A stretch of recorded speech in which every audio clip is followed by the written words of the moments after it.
자, 여러분 안녕하세요. 오늘은 미세먼지와 오존, 이 폐기능에 미치는 영향에 대해서 말씀드리도록 하겠습니다. 자, 미세먼지하고 뭐 이런 것들이 이제 폐기능에 좋지 않다는 것은 많이 알려져 있죠. 그러니까 대기 오염 물질들이 폐기능에 별로 뭐 도움이 되진 않습니다. 근데 이게 이제 객관적으로 어떻게 영향을 미치느냐 하는 것들 중에서 2019년도 8월달 얼마 안 됐죠. 가장 최신 자마라고 하는 탑 클래스 메디컬 저널 중에 하나에 실린 내용을 소개를 드리려고 해요. 무려 이거는 대상 인구가요, 미국에서 시행된 연구인데요, 6개 도시에서 무려 18년 동안 추적 관찰해서 어마어마한 기간 동안 추적 관찰을 했죠. 7,000명을 대상으로 했습니다. 이 숫자도 어마어마합니다. 그렇기 때문에 이제 신뢰가 가는 거죠. 요런 이제 연구 결과인데, 여러분, 이 연구라고 해서 모든 연구를 다 믿으시면 안 돼요. 이거는 연구 디자인이 얼마나 잘 됐는지, 얼마나 많은 사람을 대상으로 했는지, 그리고 그 대상 환자가 어디에 편향돼 있진 않은지, 이런 것들을 좀 다 잘 평가를 해야 됩니다. 근데 이제 이 정도 사이즈가 되면은, 그래도 특별한 일이 없으면은 좀 믿을만한 연구다, 이렇게 생각을 할 수가 있는 거죠.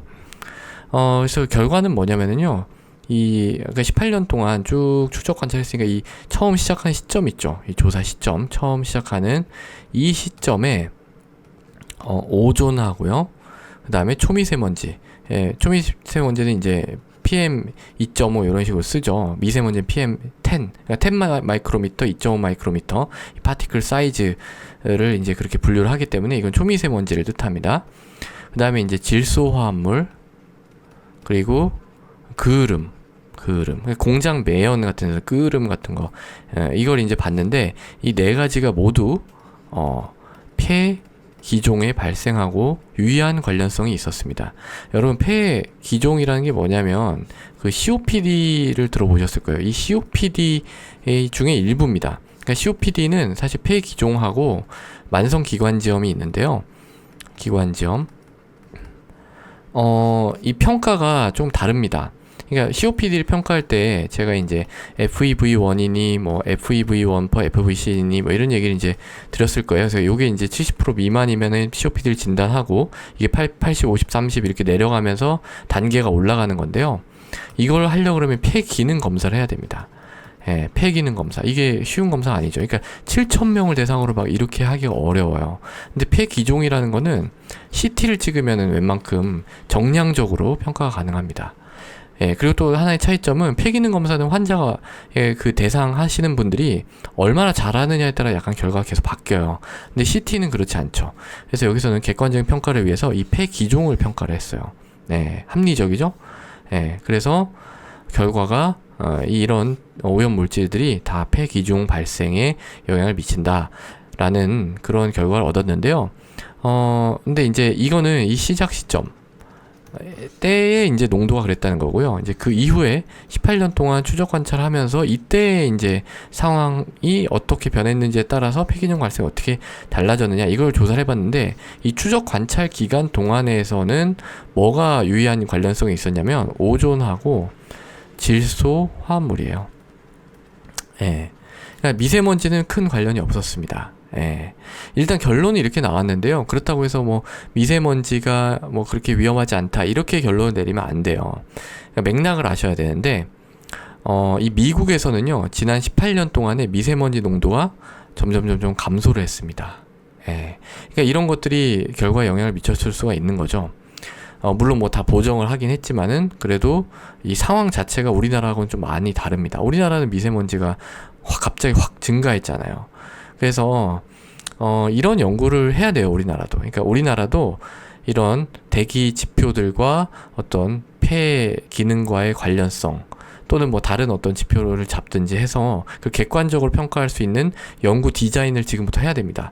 물론 뭐 지금도 어디선가 하고 있을 수는 있어요. 제가 모르는 걸 수도 있는데, 어쨌든 그렇게 철저하게 디자인을 해서 연구를 해서 뭐 계속 중간중간에 분석을 하는 거죠. 분석을 해서 이 미세먼지가 우리 폐에 정말 해롭다라는 것을 입증을 해야 돼요. 그래야지 어디 가서 이렇게 과학적으로 얘기를 할 수 있는 겁니다. 그러니까 뭐 아무리 얘기를 해봤자 별로 잘 듣지도 않잖아요. 근데 이걸 이슈화시키고 이 심각성을 계속 퍼뜨리고 이러려면은 뭔가 과학적인 근거가 있어야 되고, 그 근거는 데이터로부터 나옵니다. 그냥 데이터가 아니라 잘 디자인돼서 정리된 그런 데이터가 필요한 거예요. 예, 그게 바로 국력입니다. 우리나라의 바로 국력이고, 그래서 그런 어떤 좀 장기적인 안목을 가지고 국가 과제라든지 뭐 어떻게 연구가 진행이 되었으면 좋겠습니다. 한 가지 이왕 이런 거에 대해서 말씀을 드렸으니까 말씀을 드리면은요, 이 미세먼지 지금 이 연구에서는 뭐 그러니까 이 연구에서는 이 추적 관찰 기간 중에는 큰 연관은 없었죠. 그래도 시작 시점에 미세먼지 농도는 연관이 있었죠. 다른 연구를 보면은 폐 기능에 영향을 많이 미친다는 그런 연구 결과 되게 많이 있어요. 그러니까 호흡기 질환 있으신 분들은 반드시 미세먼지 많을 때 마스크 쓰고 다니세요. 그러니까 COPD 환자들 같은 경우는 특히 더 그래요. COPD 어큐트 익사서베이션이라고, COPD가 이제 무서운 이유가 이것 때문이죠. 갑자기 급성 악화가 나타나기 때문인데, 이게 미세먼지 많은 날 더 많이 생깁니다. 실제로 입원 환자가 더 많아져요. 그런데 이 COPD 중에서도 너무 많이 진행된 COPD가 있어요. 숨쉬기가 너무 곤란한 그런 COPD가 있습니다. 그런 경우에는 마스크를 쓰면은 이게 숨쉬기가 더 곤란해져요. 여러분은 그냥 정상 사람도 마스크 쓰면은 숨쉬기가 좀 힘들잖아요. 그러니까 숨쉬기가 너무 힘들면 무리해서 이렇게 마스크를 쓰는 것도 바람직하지가 않습니다. 제일 좋은 거는 미세먼지가 줄어드는 게 가장 좋은 건데, 지금 현실적으로 그거는 쉽지가 않아 보이기 때문에 우리가 할 수 있는 최선을 다해서 조심할 부분은 조심을 하고, 이렇게 데이터 쌓아 나가야 할 부분은 쌓아 나가고, 이렇게 진행을 해야 되겠죠. 자, 그래서 오늘은 미세먼지와 오존 폐기능에 미치는 영향에 대해서 말씀드렸습니다. 오늘도 경청해 주셔서 감사합니다.